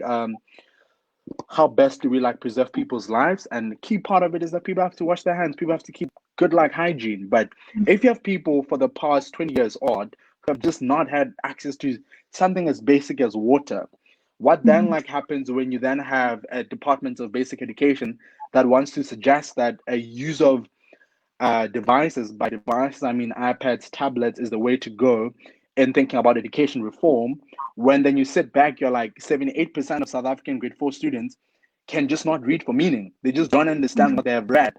So now you just sit back, you're like, these same people that don't have the basic social conditions to be able to learn, you are now like thinking that by just giving them a laptop or like giving them an iPad, you're going to somehow accelerate their like somehow accelerate the learning progress, which, like, to be fair, things prove otherwise. Is that you find that it's fine, you're going to give them the iPads, you're going to give them the laptops, you're going to try and provide internet where possible.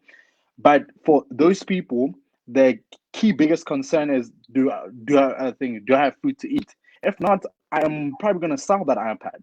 So I think there's a way of saying, how best do we think about development in the context of where we are, not in the way that the world is. That maybe, like, if you look at Finland, iPad works completely fine because those people have met the very basic conditions needed for learning.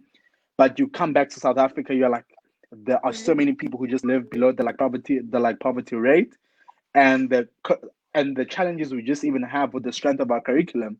Going back to the idea of, we have like really inherited a largely unjust system, regardless of, I mean, currently governments spends about 16% of their national budget on just education alone.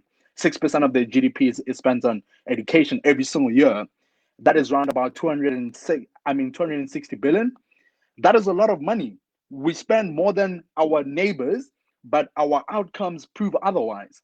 That a big part of it is we have just not met the basic social conditions needed for learning. And the story that Janna and like the story that like Janna tells for me of the type of barriers that a child has to go through to learn. How can that be normal? it's absurd that it is just so normal that, oh my God, these students go through 1, 2, 3, 4, 5 to just access very basic learning. That for me, I guess my biggest challenge is in thinking about development work, how do I challenge my numbness to what I have been like conditioned to? It's like almost normal that next to a squatter camp there is a fairly well-developed place, and that's not human. So we talked a bit about water, and both for Palestine, for the US, for South Africa, water is life. And there are structural challenges to access. In the case of Palestine, water supplies have been captured, and there's very little ways in which Palestinians can actually access water, their water. If we look at the case of the US and Flint, it's really clear to see that the US is much more interested in sending money to Israel than actually servicing its people, depending on which communities you come from. So Loubna and Marc, if we talk about divestment versus investment, what are some of the debates that might be happening at this time when we look at the solidarity with Palestine from the Black Lives Movement that has been very, very strong? Loubna, you want to go first? Loubna? Sure. Yeah, I mean, I wanted to comment a little bit on South Africa, if that's okay. I partook in a Palestinian youth delegation. I partook in a Palestinian youth delegation to South Africa last year in Johannesburg in partnership with the Afro-Mid-East Center.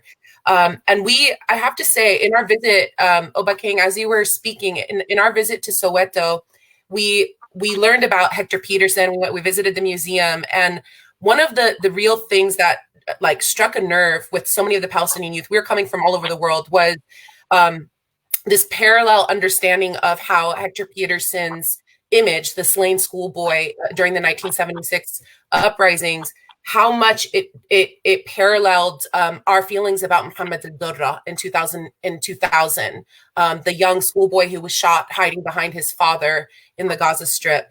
And, for some of us who were Palestinian youth who were coming from the US, those images and the kind of the feelings that they stoke in people of a shared experience, it really reminded us of the way that people really were drawing toward the story of Mike Brown in Ferguson in 2014, a young man that laid in a pool of his own blood for 4 hours, right? So I think I just wanted to bring that up because I know that when we talk about the relationship between these struggles across the world, sometimes, as we talked about earlier, there's all these romantic political slogans, but there are very important parallels of experiences of grief and images of grief that mobilize people's affective ethos of understanding how that struggle is connected to their own. And I think that that's connected to the very material relationship of cooperation between the apartheid regime in South Africa and Israel and the United States, the way that they learned from each other on how to criminalize and create all this kind of terrorism legislation as early as 1967 in South Africa and in Palestine and in the US. That material relationship between those forces is what create, and the shared experience of grief amongst oppressed people across the world is what made us invest in one another's struggles, right? And so by investing in one another's struggles, what I mean by that is that was the breeding grounds that gave rise to the very intimate joint struggle forms of relationships between Palestinian, Black radical insurgents in the US and South African revolutionaries, whether they were training together in guerrilla refugee camps or whether they were extending messages of solidarity, participating in cultural festivals across the world. And I think that to connect it to your last question, Shaeera, like when we were talking about investment, divestment, we can always continue to do this work around BDS, the divestment work that we, quite frankly, as Palestinians, we're really drawing our cue from the divestment work to make South Africa ungovernable during the apartheid period. But I think, as Obakeng mentioned, Official apartheid in South Africa ended in 94. Official Jim Crow ended in the United States in 64. But the de facto versions of those systemic forms of oppression still exist. And so we are trying to figure out ways to invest in one another's struggles by lending shared tips and tools and methods, by learning from each other, by reorganizing our own philosophies and framework based on the learned lessons of other movements. And I, quite frankly, as a Palestinian who lives in the United States, both South Africa and the Black struggle in the US have been so important, such important reference points for us as Palestinian youth in North America, cultivating our own resistance, consciousness, and strategies. Thank you, Loubna. I know, Marc, I'm going to come to you now. I just wanted to quickly say that when you look at the relationship between Cecile John Rhodes and Theodore Herzl, it becomes even more apparent, you know, and there's actually a letter that Theodore Herzl, who, for those who don't know on the call, is the founder of Zionism. He's the founding father of Zionism as a political ideology. He actually said he wrote to Cecile John Rhodes and he said, "You are being invited to help make history. That cannot frighten you, nor will you laugh at it." And he goes on to say that how indeed will you support us, because it is something colonial. And what he was referring to, this something that he refers to in this letter, is the creation of a Jewish homeland on Palestinian land. So as we protest, and we've, you know, roads has fallen at UCT, the University of Cape Town. Currently at the University of Oxford, there are protests to remove his statue and to address his legacy. And, you know, a Palestinian refugee spoke at one of the rallies in Oxford a few days ago, and the Rhodes Must Fall committee came under a lot of pressure from the Jewish society because they were accusing them of anti-Semitism. But how can that be? Because the project of Israel started in the UK, and these struggles are inherently, or these colonial legacies cannot be separated from one another. So just my 2 cents before we come to you, Marc. No, I mean, you're making some interesting connections around the international dimensions of not just our liberation project, but the forces from which we want to gain liberation.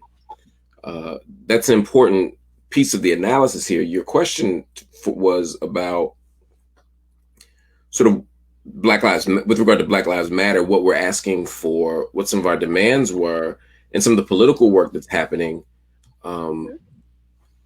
with regard to this question of investments and divestments. And I think that that's an important question. The first thing I'd say is, though, the Black Lives Matter movement stands on the shoulders politically of so many other early movements. The Black Lives Matter as a movement was largely was founded and organized by 3 Black women, Opal Tometi, Patrisse Cullors, and Alicia Garza. I think it's always important to name them because women, and particularly Black women, get erased out of history so often. So it's important to tell that story. And part of what those sisters had was a deep sense of history and a deep connection to the movements that preceded them.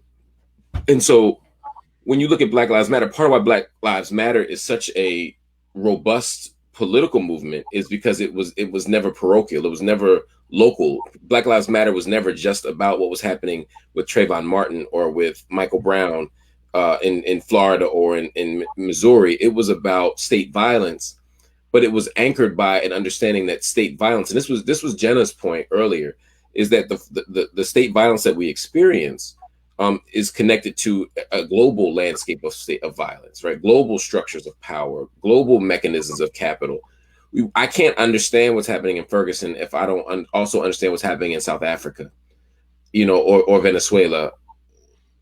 And so this is all part of the conversation. And so Black Lives Matter movement, when the movement for Black Lives more broadly sort of articulates a set of policy demands, it wasn't just stop beating us. We weren't making civil rights demands for the state to just stop doing harm to us. We were trying to engage in something called world making, right? It wasn't just about nation building. It was about world making. It was about how can we reshape this world in a way that creates more justice for everybody. And the Black feminist tradition, and the leaders of BLM were Black feminists, have always wedged open that kind of room. Angela Davis was always trying to open up that room. Ruth Gilmore was always trying to open up that room. So we could talk about police violence. We could also talk about abolition, and we could also talk about Palestine, and we could also talk about apartheid. And we had to talk about all these things in conversation with each other. And so it's no surprise that the movement for Black Lives has wants to see the end of the occupation of Palestine as a key component, that demanding boycott, divestment, and sanctions as a mechanism for achieving Palestinian, not just human rights, which becomes a liberal discourse, but freedom, self-determination, in full liberation of the Palestinian people, that can only come through resistance. And BDS, boycott, divestment, and sanctions, a non-violent form of resistance, has been a primary call out of Palestinian civil society that BLM, Black Lives Matter, has responded to affirmatively and said, yes, this is a project that we support. But the last thing I want to say is, again, there's a long tradition of this. So while these energies are being reignited and re-energized, and we're very excited and proud to be part of a movement that is in conversation with people in South Africa and Palestine and all over the world, really. It's also important, again, to say that the Black liberation movement has inspired movements around the world and been inspired by movements around the world. So when I go into Palestine and I meet people like, what is his name? Reuven. He's the Black Panther Party that was founded in Palestine, right, in the 1970s, was created by Reuven. I can't think of his last name right at this moment. It was a Moroccan Jew who immigrated to Palestine after the Nakba, and or his family did. And they said, wait a minute, the way we're being racialized and the way we're being constructed is something that we need to think through. And the Black Panther Party's iconography and ideology and practice is instructive to us. When, Black Lives Matter, the Black Lives Matter movement comes out of a tradition of SNCC, the Southern, the Student Nonviolent Coordinating Committee, which after the 1967 war was responded with a newsletter written by Ethel Minor, another Black woman, who said, wait a minute, this is a colonial question. What's happening in Palestine is a colonial question, and a settler colonial question, and we need to think about that in that context, and all of this. Also, it's important to think about is not just in the context of West versus non-West, right, or global North versus global South. We also have to think about the relationships between the global South and other global spaces in the global South that we're organizing and learning from one another, that then we in the West look to for instruction as well. So the question for me is also, what are Palestinians doing with other Arab nations, right? What are Palestinians doing in South Africa? What is the relationship between the ANC, or more specifically with Nelson Mandela and even Yasser Arafat? Because the moment Mandela comes home, he's in conversation with Yasser Arafat, right? And the West is saying, wait a minute, why are you friends with him? We like you now, Mandela. And he's like, wait a minute, the PLO's been with us from day one, and y'all can't tell us who to be friends with. And so these types of models are also instructive to BLM. So at this juncture in history, Black Lives Matter movement is standing on some very sturdy historical shoulders that have shown us that global solidarities are necessary. And it doesn't mean we have to all be experiencing the exact same thing in the same way, but we need an analysis that's robust enough to understand that we can't get free unless everybody's free. Yep. And I think with history, it's a living thing. And what we're seeing is inspiring precisely because you have oppressed people reclaiming their history and taking a stand and organizing, not just around an issue, but around a different way of living. And in the previous panel, we had said that, colonialism or coloniality is referred to a death project, but decoloniality is the theory of life. And so it's been so great to have each of you give us your perspectives on your theory of life, which is our shared theory of life, which we will hopefully continue to struggle towards. And there's a quote by a Uruguayan writer, Eduardo Galeano, who's one of my favorite writers. And he says that utopia lies at the horizon, and each step I take forward to it, it moves further away from me. But what then is the point of utopia? It's to move forward. So in a South African context where we find ourselves now questioning policing, we have a lot of learning to do about the abolitionist tradition. And I'm hoping that we can share more conversations around this going forward.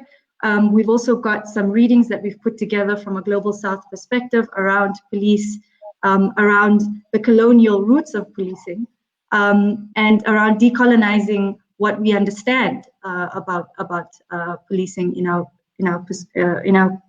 particular context. So we've run out of time. It's now 9 o'clock.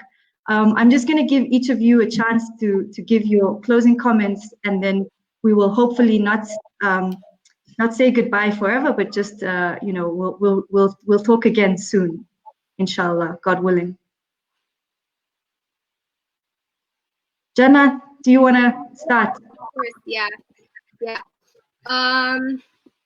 So today I've been trying to talk a little bit more about education for us as Palestinian students and as Palestinian children and youth. So I'd like to also let all the viewers and all you guys know that we as Shamsan have also, because of the importance of the education and because we know that if we want to make a difference in this world, we have to start by changing the mindsets of the society, by educating our youth, because they're the leaders of tomorrow and they're the ones who are able to make a change and, to just make this world a better place and a better world. So we launched a fund to support Palestinian students, and we're helping right now at the moment 102 students financially from different places in Palestine, because as you guys have heard, how we as Palestinian students suffer a lot, and you heard from Ahed how Palestinian university students suffer, and you also have talked about how universities and education is basically colonized, and we're basically living in a capitalist countries who are just trying to get money and everything. So we just wanted to support the students because, first of all, they're the ones who are supposed to fight this occupation. They're the ones who are supposed to make a difference in the world. They're the ones who are supposed to be able to liberate Palestine, not only Palestine, we just want a collective liberation for the whole entire world, to grow a social justice movement to make this world a better place. And we're also planning on doing an adopt a student program, which you can find all of that on Shamsan's page. But I just wanted to mention how important education is for us, and because especially we're right now concentrating on Palestinian university students, and there are so many Palestinian university students in jails right now. There are so many Palestinian university students who are being subjected to violence, being subjected to so many things they shouldn't be subjected to. The occupation is preventing them from reaching their dreams to serve their communities, to serve the world they're living in, and to just change everything. And I believe we should all support them and support every single person who's aiming on making a change, willing to make a change. Janna, you'll share the details as well in the chat, maybe. Yeah. Thank you so much, Janna. Loubna, can we come to you? Sure. So thank you everyone for such a wonderful conversation. I think what I would just want to leave us with is thinking really about, today is South African Youth Day. I want to just really affirm the importance of youth and youth movements and revolutionary struggles across the world. Every single revolutionary struggle has usually emerged out of student and youth movements. In the Palestinian tradition, after the 1948 Nakba, youth movements were the first who really inaugurated the revolutionary ethos that led to our revolution. And whether it was the 1968 student strikes in the United States led by the Black Student Union and the Third World Liberation Front, at San Francisco State University that realized a decolonization of education with the introduction of ethnic studies, or if it's the current Rhodes and Fees Must Fall movements in South Africa. I think students and youth have really played an instrumental role through culture, through arts, through resistance, and through revolutionary political programs that's always fought against colonial systems, through their anti-colonial resistance, and through the decolonial work of envisioning, creating, and thinking about the alternative we need. So I don't want people to think of youth as just like empty vessels that can be indoctrinated or pathologized as innocent and naive, because they really are some of the strongest people that we have, agents of history making that we have on our side. Absolutely. Obakeng, I saw you were nodding in very strong agreement. What are your closing thoughts on this note?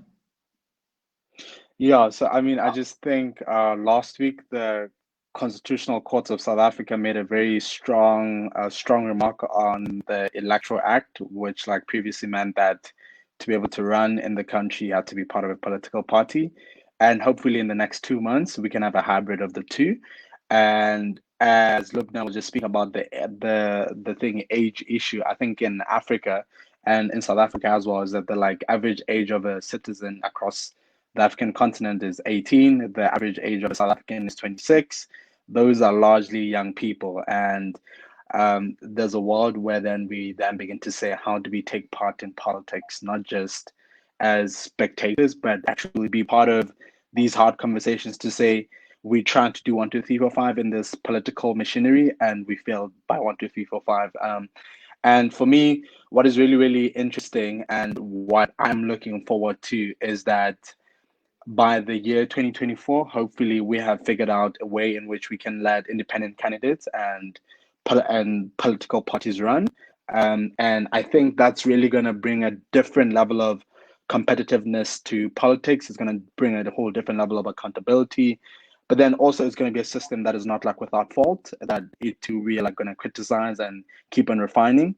But essentially for me, I think in South Africa, we have now a pathway that is highlighted by the Constitutional Court that can allow for a much more active role for like young people to play like in politics, which I'm hoping that we're going to take up and really make the like most of it, because it's just one thing to just really have a conversation, and it's another type of platform in which you can particularly begin to rethink how best do we serve people, how best do we ensure that systems work for the citizens, and the most important person in that electoral system remains the citizen.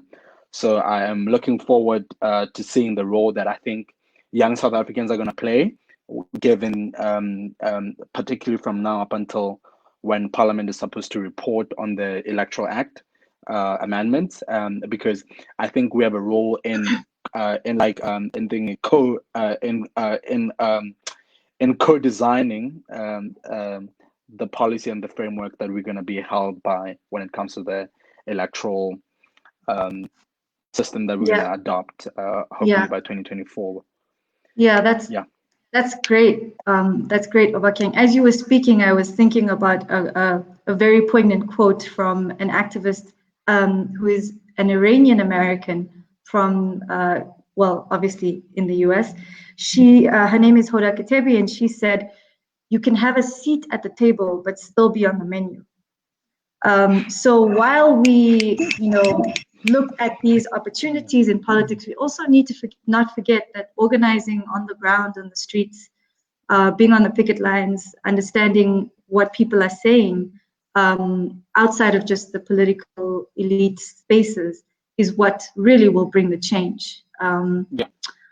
So on that note, Professor Marc, what are your closing thoughts? Just that I'm excited to have been here, and the moment we're in is one that is rich with possibility. It's ripe with possibility. We have to continue to organize together. We've done much of the symbolic work of sharing tweets and emails, and we've begun to do some of the organizing work. But there's so much more work to be done in terms of at the level of analysis, at the level of institution building, and at the level of education. And I think that what will come out of this conversation is a commitment to doing those things, a commitment to figuring out what each other's needs are, what we need from each other in order to be victorious in our respective struggles. But we will be victorious in our struggle. We will win. And that's that sense of steadfastness that pervades the Black American experience, and certainly the Palestinian experience, is one that will keep us enduring. But the key, again, is to move beyond the symbolic at this point and figure out how we can marshal economic resources, intellectual resources, how we can get together on the same page, and finally, how we can be self-critical. Because at the same time that we want to dismantle empire and we want to decolonize, we also have to decolonize our consciousness. We also have to get rid of the anti-Blackness in our community. We have to get rid of the Islamophobia in our community. We have to get rid of the anti-Arab racism in our community. We have to wrestle with each other. We have to dismantle patriarchy. We cannot continue to have a movement that is dominated and centering male experience, male needs, male desires, male bodies. We need a liberation movement that's truly liberatory. And we'll do it. We will win. We will be victorious, but we have to be honest about that and get the work started as soon as possible, which is now. Yeah, thank you so much for that. And I think we all agree that we came here as organizers, as educators, academics, students, but we leave as comrades, and we'll remain comrades, and we'll remain to do the work that we need to create the world that we need to. So yeah, thank you so much for joining us, and I look forward to more discussions. This is a webinar series, so we will be having more of these, and hopefully we can have you back at some point. But beyond that, we will take this into the digital picket lines, because we are not in the same place, and we will support each other in whatever way we can. Janna, Loubna, Obakeng, Marc, it's been so amazing to talk to you guys, and Amandla will continue. Power. Amandla, thank you so much, Shaeera. Thank you, everyone. Bye. Thank you, guys. Bye.